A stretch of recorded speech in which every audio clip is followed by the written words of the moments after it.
أعوذ بالله السميع العليم من الشيطان الرجيم بسم الله الرحمن الرحيم وبه نستعين إنه خير ناصر ومعين اللهم صل على محمد وآله الطيبين الطاهرين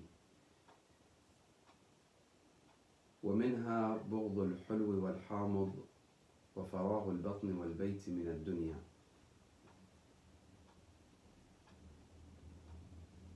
C'est toujours compliqué de savoir qu'est-ce que je garde, qu'est-ce que je ne garde pas chez moi, qu'est-ce que je mange, qu'est-ce que je ne mange pas, combien je dois manger, etc. Et c'est toujours compliqué car il y a des gens qui cherchent à se perfectionner par rapport à toutes ces questions, que ce soit la question de nourriture ou décoration de la maison ou des affaires ou autres. Dans cette partie de Hadith al-Qudsi, Allah subhanahu wa ta'ala s'adresse à notre noble prophète en disant wa burduka, le fait que, en fait, burduka, ça peut être haïr quelque chose, ça peut être ne pas s'attacher à quelque chose. Donc, ne pas s'attacher à quoi exactement dans cette partie? Al-hulu wal-hamd, tout ce qui est sucré, tout ce qui est citronné, tout ce qui est bon. Le fait que notre maison et notre ventre soient vides de tout ce qui est de ce bas monde. Dès que la personne qui n'a pas beaucoup de connaissances de hadith et des versets coraniques, il lit cette partie de ce hadith qudsi, ces propos qu'Allah subhanahu wa ta'ala a eu envers notre noble prophète, tout de suite, il va dire, donc, je ne dois pas manger, je ne dois pas acheter des choses, je ne dois pas embellir la maison, etc. Et parfois, la personne, il exagère et il se précipite pour appliquer ce genre de règles, que malheureusement, ça se finit mal. Ça se finit mal car dans la vie éthique, tout se passe petit à petit, avec des étapes à suivre et des programmes à avoir pour pouvoir atteindre. Sinon, la personne au milieu de chemin, il rate et même parfois il déteste le chemin qu'il a choisi, il déteste les efforts, il ne veut absolument pas revenir vers ses efforts. Il y a deux versets du Coran al-Karim qui parlent de questions de zina, de la beauté, ou plus que ça bien sûr, parce que lorsqu'on parle de zina, peut-être vous pouvez vérifier, il y a deux genres de zina dans le Coran al-Karim, embellissement béni et embellissement négatif ou non béni. L'embellissement béni, c'est l'embellissement qui concerne toutes sortes de choses, toutes choses qui nous aident finalement à s'approcher d'Allah subhanahu wa ta'ala. Je donne un exemple. Quelqu'un, lorsqu'il voit son fils, il est beau, il ne va pas s'attacher à son fils pour oublier Allah. Au contraire, s'il est croyant, il dit « Mon Seigneur, tu m'as donné un fils sain, sauve, sans problème et avec ses beautés. C'est un bienfait de toi, ya Allah. » Il remercie Allah. Quelqu'un, lorsqu'il voit des rivières ou de la beauté des forêts, etc., la même chose. Donc il pense à la création d'Allah subhanahu wa ta'ala, à la perfection, etc. Donc ça, ces genres de beauté, c'est des beautés qui nous amènent vers Dieu, qui nous font penser à Allah subhanahu wa ta'ala. Par contre, il y a des beautés qui sont considérées négatives ou non bénies. C'est les beautés qui sont effectuées par le Satan, le shaitan al-rajim. C'est pour ça qu'on a des versets dans le Coran qui parlent de tazyin al-shaytan wa zayyana lahum a'malahum, par exemple. Wa zayyana lahum al-shaytan a'malahum. Donc, le Satan embellit nos actions parfois, embellit des choses autour de nous, embellit les péchés également. Il y a des jeunes qui se posent la question, ils disent mais pourquoi on n'arrive pas à se contrôler contre le péché? Lorsque le péché il est devant nous, on a absolument envie de le faire. Donc pourquoi? Justement parce que il a été embelli par Shaitan et par votre nafs. Par nafs, il fait ça, et Shaitan, il aide Donc il donne l'image magnifique de tel péché, donc la personne, il ne peut plus se contrôler, car l'image de ce péché est très très attirante. Donc ces deux sortes, si vous voulez, de l'embellissement ou de tazyin, il faut savoir distinguer, il faut faire attention entre les deux.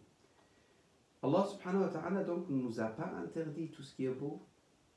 C'est totalement faux cette idée chez certains musulmans qui vont s'habiller d'une manière très moche ou d'une manière vraiment parfois choquante dans la société en disant je suis l'ascétisme ou je suis zahid, ou bien ils achètent chez eux des affaires très très mauvaises ou moches, ou ils achètent des voitures totalement cassées ou très problématiques, etc., c'est-à-dire des voitures anciennes, etc., en disant oui, c'est Zohod, non, ce n'est pas vraiment ça ce que Allah nous a demandé, ce qu'Ahl-Bayt nous ont appris. Au contraire, si tu as de l'argent, tu dois acheter quelque chose correct, toujours correct, on parle de correct, ça veut dire moyen. Donc, Allah subhanahu wa ta'ala dans le Coran, il dit Ya ayyuhan nabi, ô prophète, lima tuharrimu ma ahallallah lak. Pourquoi tu t'interdis ce que Allah subhanahu wa ta'ala il t'a permis? Bien sûr, cette question, ce n'est pas parce que le prophète il faisait ça pour s'éloigner d'Allah subhanahu wa ta'ala, absolument pas. Il faut voir le tafsir, l'exégèse de ce verset. Ça n'a rien à voir avec le fait que le prophète il s'est trompé sur ça, absolument pas. Nous on croit à l'infaillibilité dans l'école de Ahl-Bayt. Peut-être bientôt on fera Inch'Allah notre échange sur l'infaillibilité des prophètes et des imams. Mais Allah subhanahu wa ta'ala veut dire à notre noble prophète et à nous à travers notre noble prophète que on n'a pas à interdire ce qu'Allah nous a permis. Encore un autre verset du Coran al-Karim, Surat al-A'raf, Allah dit, 32, Allah dit قُلْ مَنْ حَرَّمَ زِينَةَ اللَّهِ الَّتِي أَخْرَجَ لِعِبَادِهِ وَالطَّيِّبَاتِ مِنَ الرِّزْقِ. Dit au messager, dit aux gens, Man harrama, qui a interdit la beauté, zinat Allah, ou l'embellissement, allati akhraja, la beauté qui vient d'Allah, allati akhraja li'ibadihi, qui a fait sortir, Allah il l'a fait sortir, il l'a créé, il l'a donné, il l'a accordé à ses serviteurs, wa tayyibati min ar-rizq, les bonnes choses parmi les bienfaits. Donc là, ça commence à être clair. Il y a des beautés qui nous éloignent, il y a des beautés qui nous approchent. Il y a des embellissements qui sont sataniques, il y a des embellissements qui sont de la part de divinité et d'Allah subhanahu wa ta'ala. Il faut juste distinguer. Et c'est simple à distinguer avant que je passe aux riwayat, aux hadiths, aux narrations, ou des traditions de Ahl-Bayt alayhi salam. C'est simple à distinguer. Lorsque vous voyez la beauté en train de vous, est en train de vous éloigner de Dieu, c'est la beauté satanique. Ça veut dire pour vous, finalement, c'est devenu quelque chose de négatif. Ça peut être une beauté en général positive. La plage, c'est beau, c'est magnifique, mais lorsque la personne l'utilise pour les péchés, ça devient quelque chose de négatif. Lorsqu'il l'utilise pour les bienfaits ou pour les bonnes choses, ça devient quelque chose de positif. Et toute chose, c'est la même chose. Toutes les autres bienfaits d'Allah subhanahu wa ta'ala, malheureusement, l'homme, parfois, il s'égare, donc il les utilise dans les mauvaises manières, et donc ça devient des beautés négatives ou impures.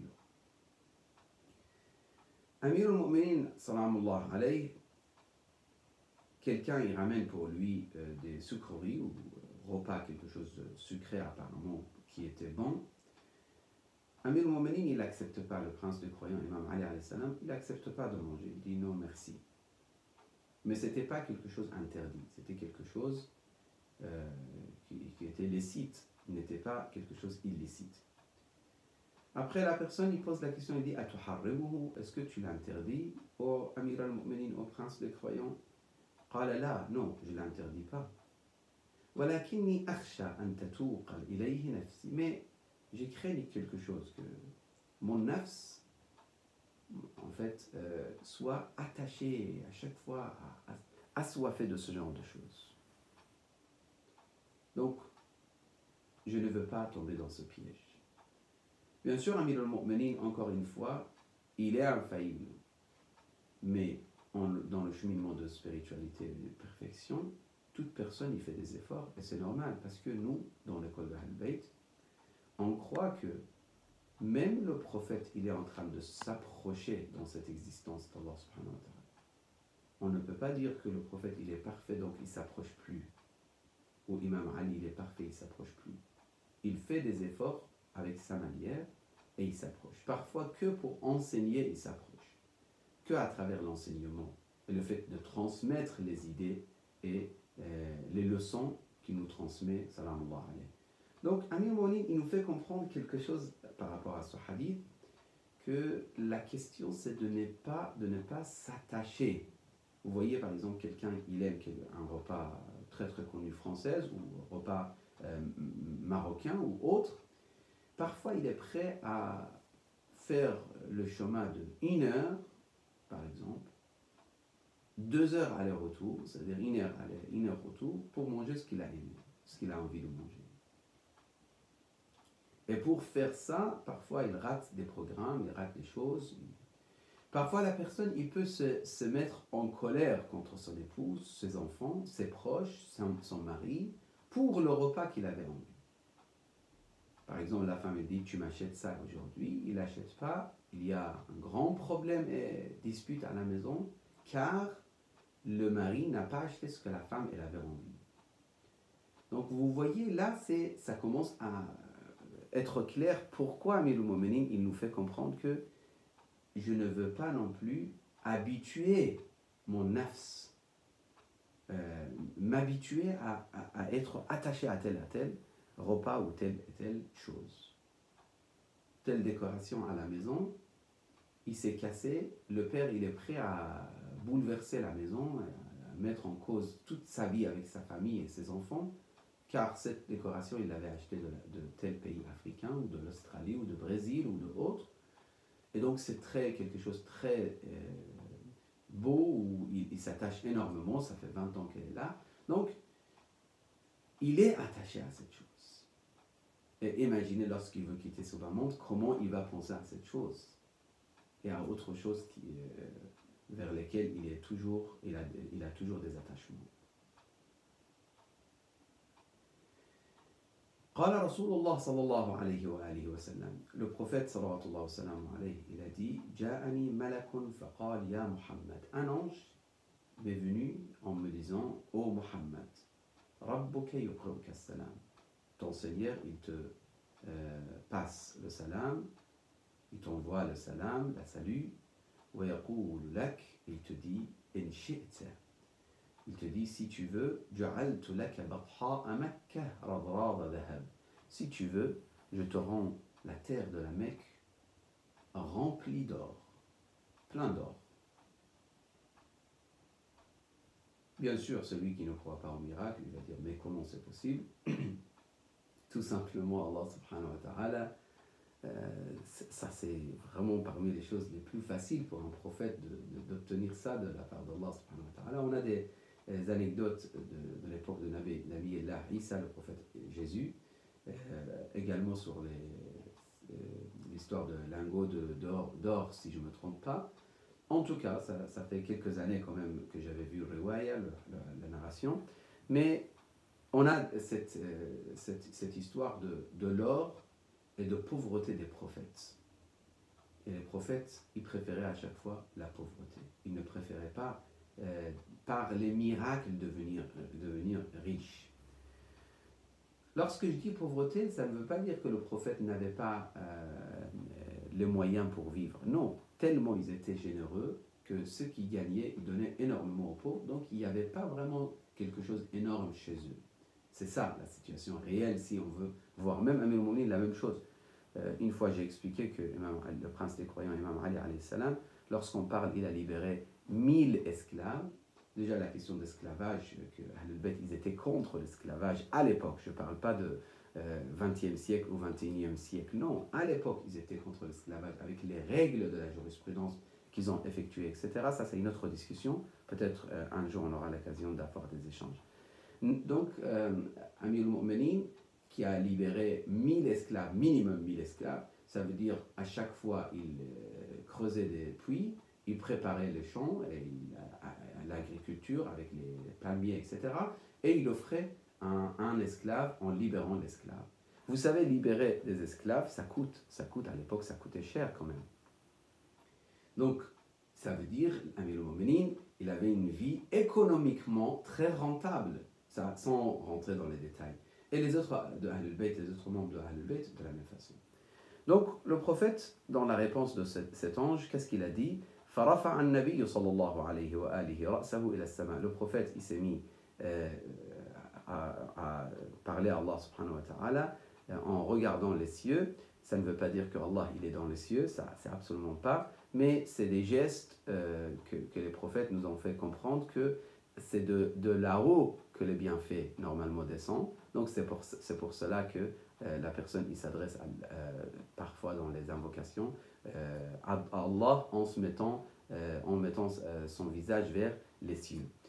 Sinon, dans la prosternation, vous savez très bien qui est la meilleure adoration, on est vers la terre en tout cas. Donc il n'y a pas cette question de lieu pour Allah subhanahu wa ta'ala, ça n'existe pas. فقال يا ربي, ô mon Seigneur, أشبع يوما فأحمدك. Un jour, je mange et je suis rassasié et donc je te remercie. وأجوع يوما فأسألك. Et un jour, j'ai faim et j'ai besoin de toi, je te demande de subsistance et je m'adresse à toi. Donc, lorsque j'ai, je te remercie, et lorsque je n'ai pas, je te demande, et c'est une relation continuelle entre le serviteur et Allah subhanahu wa ta'ala. Peut-être vous allez me poser la question, mais c'est quoi le problème de toujours remercier Allah? Donc, on remercie Allah toujours. Le prophète, il veut nous faire comprendre que c'est beau de frapper la porte de Allah, de venir devant la porte d'Allah subhanahu wa ta'ala en demandant à Allah subhanahu wa ta'ala comme un pauvre en fait, finalement, devant Allah. Et c'est la leçon transmise par Ahlul Bayt alayhi salam, comme par exemple Zayn al-Abidin, lorsqu'il dit « Faqiruka bifina'ik » ton pauvre est à ta porte, « Miskinuka bifina'ik » le miskin c'est encore plus pauvre que le faqir. Ubayduka, ton petit serviteur, il est devant ta porte de miséricorde, ya Allah. Je pense que les restes de points, je laisse pour notre prochain échange, parce qu'il y a un hadith qui nous reste pour la discussion entre Satan et Yahya, le prophète Yahya alayhi salam. Et on va continuer cette question, Inch'Allah Ta'ala, pour finaliser, pour dire finalement donc quel genre de beauté nous approche d'Allah subhanahu wa ta'ala et quel genre de beauté et de bienfait ça peut être négatif pour la personne. أقول قولي هذا وأستغفر الله لي ولكم وصلى اللهم على سيدنا محمد وآله الطيبين الطاهرين.